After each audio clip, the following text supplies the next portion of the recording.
Nós estamos de volta com o Jogo do Poder, hoje recebendo o senador Lindbergh Farias, contando também com a participação do jornalista Marco Aurélio Lisan, que deixou uma pergunta, eu peço que repita, para o senador Lindbergh no bloco anterior.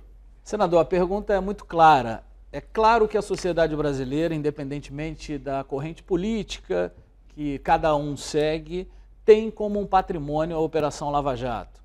Todos os políticos, homens públicos, gestores, eles, quando assumem essa posição, essa postura, eles têm que estar diante de uma possibilidade de serem investigados, claro, né?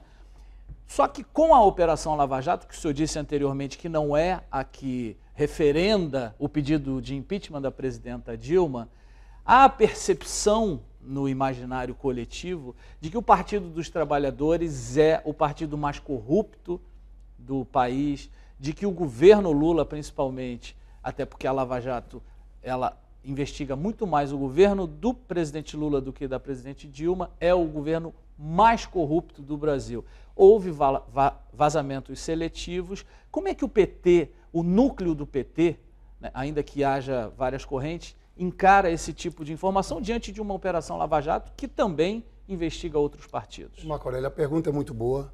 Eu acho o seguinte, quem pagou tem que pagar. Quem errou, quem fez coisa errada tem que pagar, independente dos partidos. Agora, tinha um roteiro que eles queriam construir e que principalmente a condução da mídia do processo era dizer o seguinte, a corrupção PT, era PT, PT, PT. Eu sempre fiz uma pergunta, será que essas empreiteiras que agiram assim na Petrobras, no governo do estado de São Paulo, no governo de Minas, nas prefeituras, não era uma forma que elas agiam lá também? Era uma coisa de todo o sistema político que tem que ser repensado? Aí eu quero entrar no primeiro ponto, em relação às investigações. Olha, sabe quantas operações da Polícia Federal existiram em 8 anos do governo Fernando Henrique Cardoso? 48. A média de 6 por ano. A Polícia Federal não tinha autonomia. Sabe quanto passou a ser de operação da Polícia Federal no governo do presidente Lula?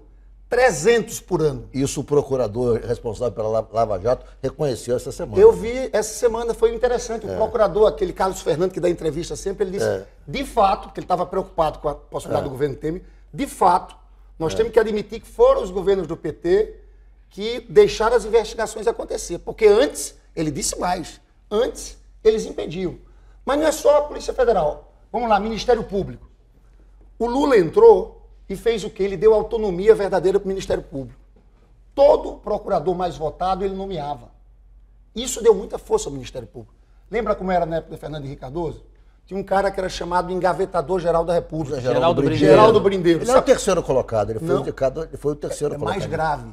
Ele ficou em sétimo lugar. Não entrou nem na lista tríplice. O Fernando Henrique nomeou. Se fosse o PT, era um escândalo. Aí tudo bem. Então, primeiro sobre as investigações. Aí eles, com o roteiro deles, só batendo PT, PT, PT. Só que agora está insustentável. Olha aí, tentaram proteger o Aécio muito. Citaram o Aécio, o primeiro delator, Alberto Youssef. Eu não sei porquê, o nome dele não apareceu. Agora já citaram 5 vezes. Entendeu? Eu acho que nós vamos ter que entrar. Estão sem autoridade. Vários parlamentares deles também. O que eu acho que a gente vai ter que entrar aqui é numa discussão profunda sobre a reforma política. Acho que um erro nosso, sabe qual foi um erro nosso gigantesco?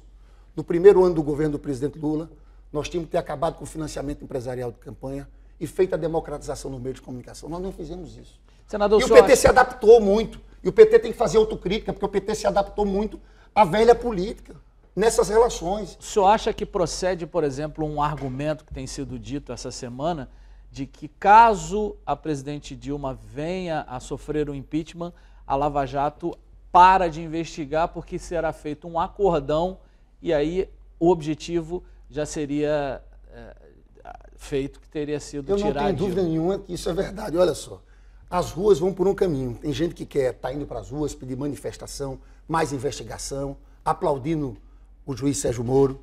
Só que o que está crescendo no Congresso é um movimento para tentar tirar a Dilma, para montar um outro governo, que consiga pacificar, conversem com a Rede Globo, consigam colocar o ministro da Justiça que tenha uma interlocução maior com o STF para começar a parar a Lava Jato.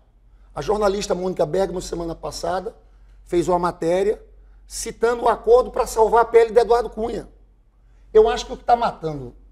Essa semana eu acho que houve uma reversão muito grande do impeachment. Eu acho que melhorou a situação para o governo no Congresso, mas porque melhorou na sociedade também. E melhorou na sociedade, um dos motivos foi o seguinte, as pessoas começaram a perceber que se a Dilma sai, entra o Temer e o segundo na linha sucessória é Eduardo Cunha. É como se ele virasse vice. Você acha que contribuiu para isso aquela frase do ministro Barroso comentando a foto da reunião do PMDB em que todos comemoravam o rompimento com o governo e ele falou, meu Deus, essa é a alternativa de poder que temos? Claro que a fala do Barroso ajudou muito, porque de fato aquela foto chocou o país. Era Eduardo Cunha de mãos dadas ali junto com o Romero Jucá. Então, era aquilo que eles estão construindo. Então, na verdade, o que está acontecendo no país hoje é que o povo está se manifestando por mais investigações e tem um grupo, é o velho PMDB, querendo se aproveitar para assaltar o poder, para dar um golpe. O Eduardo Cunha vira vice. Eu queria falar sobre esse documento do PMDB, Ponte para o Futuro, porque tem sido dito que esse documento, ele na verdade, ele subtrai alguns direitos importantes dos trabalhadores, direitos trabalhistas, até porque elege a negociação entre patrão e empregado como força hegemônica sobre a própria lei trabalhista e outros mais. Como é que você vê esse documento? E aí é preciso que a população entenda que tipo de leitura você tem no documento, que você possa passar para os telespectadores, para que eles entendam, na verdade, qual seria exatamente o programa de governo que o PMDB tenta levar ao poder, caso Michel Temer ascenda à presidência da República. Olha, primeiro dizer o seguinte, que nunca um presidente da República seria eleito com um programa daquele. Isso é um programa com um tipo de golpe como esse mesmo. Porque é o programa mais antipovo que foi escrito na história do Brasil, até o Fernando Henrique. Fernando Henrique Cardoso disse, é um programa do ponto de vista econômico muito radical, liberal muito radical. O que é que diz o programa? Eu digo o seguinte, o programa é o seguinte, não ataca só as conquistas do governo Lula, ataca conquistas consagradas na Constituição de 88, ataca Ulisses Guimarães, ataca a CLT, ataca Getúlio Vargas. É um retrocesso gigantesco. Primeiro, diz o seguinte, fim da política de valorização do salário mínimo. Está escrito. Segundo ponto, fim da indexação do salário mínimo aos benefícios da Previdência. Isso é uma maldade. 70% das pessoas, dos aposentados brasileiros, recebem um salário mínimo. Eles acham que isso é um equívoco. Eles acham que isso tem um custo fiscal muito grande. É um erro, inclusive, de avaliação, porque uma das grandes conquistas do país no governo do presidente Lula, ao criar esse grande mercado de consumo de massa, foi por quê? Diminuição do desemprego, o salário mínimo e a interferência do salário mínimo na Previdência. Porque esse dinheiro, quando chega no aposentado, esse é um dinheiro que vai para a economia, que movimenta a economia. Você compra remédio, você paga a escola do neto. Esse é um dinheiro. Então, esses são os dois primeiros pontos. Terceiro, você falou, colocar um negociado na frente do legislado, você rasgar a CLT. Vai mais à frente. Diz o seguinte, fim de toda vinculação constitucional na área de saúde e educação. O impacto disso vai ser gigantesco. Eu fui prefeito. Nos municípios, o prefeito tem que investir 15% em saúde e 25% em educação. Se você tira isso, Ricardo, vai ter gente querendo priorizar asfalto, não investir em saúde. Vai ter uma consequência muito grave na ponta. Tem mais. Privatização indiscriminada. Acabar com o regime de partilha do pré-sal, volta a ser concessão. E, por fim, mudança na política externa. Isso aqui eu acho que é muito grave, porque foi uma conquista nossa, a gente tem uma política externa altiva, nós construímos o Mercosul, a Unasul, o CELAC, o BRICS. Eles querem voltar a uma política de realinhamento incondicional com os Estados Unidos. É um programa impressionante. Pode falar aí. Não, pode concluir. Eu digo o seguinte, é a restauração do neoliberalismo com uma força muito violenta. Se o Temer entrar com esse programa, ele vai tocar fogo no país, porque nós vamos resistir. Nós vamos para as ruas com tudo. Eu vou fazer um rápido intervalo e o Jogo do Poder volta em 1 minuto.